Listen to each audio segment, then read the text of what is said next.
Welcome to this episode of Oklahoma Living. In last episode, we visited Pops off of historic Route 66. In this episode, we experienced a catastrophic ice storm that knocked out power to over 300,000 people. Upon waking up, we found ice everywhere. Already we were losing tree branches and worrying about power losses. Power went out around noon, and by mid-afternoon, our cell phone batteries were depleted.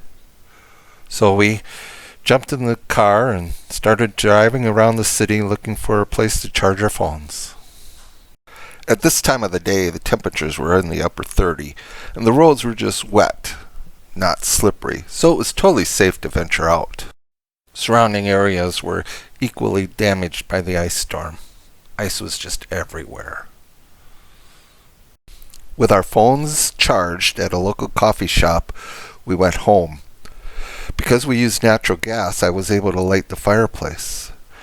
Lorianne could use the stove. That night, we ate dinner by the oil lamp lights that we keep for storms.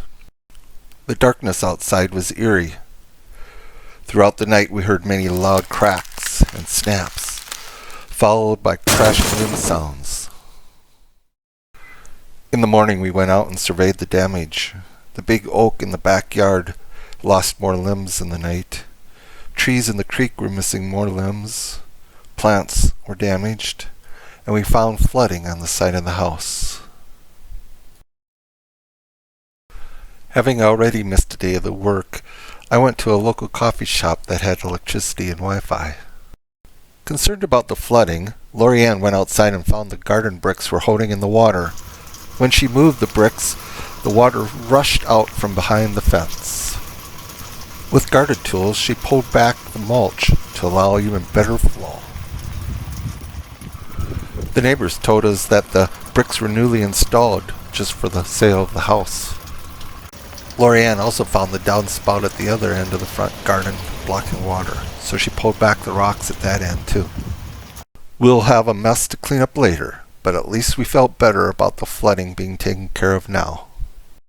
The following weekend, I launched the drone to see the damage to the oak tree. Many branches were lost, but I counted 5 broken branches that could still fall. They call those type of branches widowmaker. If one of them falls on you, your wife becomes a widow.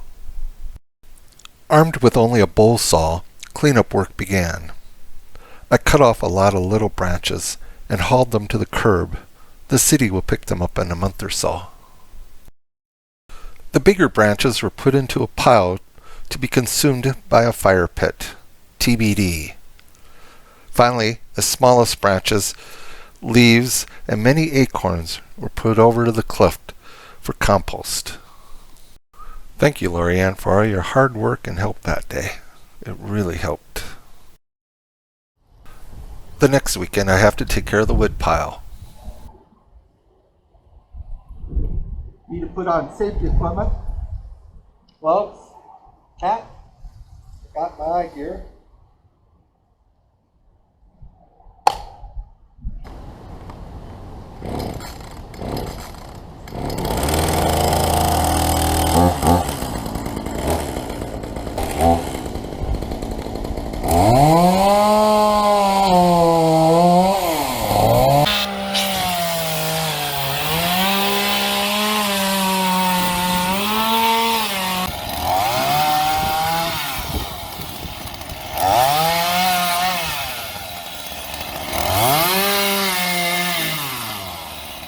So at the end of the day, both piles are gone. We've cut them up, divided them into the 4 piles as the plan, large, medium, and small. So the next stage of the project is to take all the wood that's been cut up and to stack it. And to facilitate getting the wood off the ground, I went to and built myself a pallet. I did this on Sunday, and part of the job now is going to be to stack the wood here onto the pallet. a few days later, I'm resolved to remove a widowmaker that's hanging over our heads right outside our back door.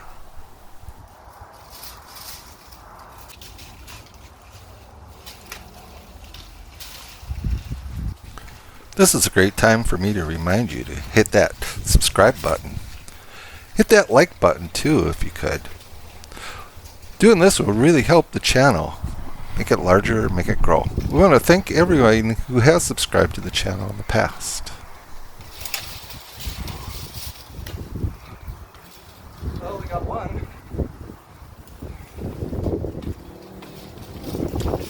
Oh, I gotta let go.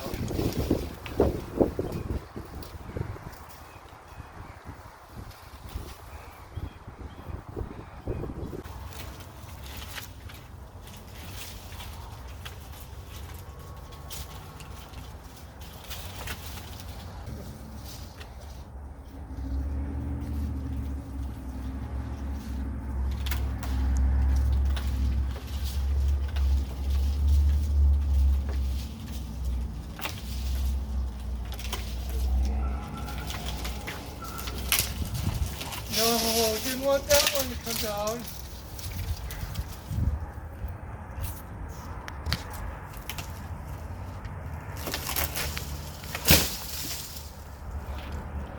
Hope you got it.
It's around your foot.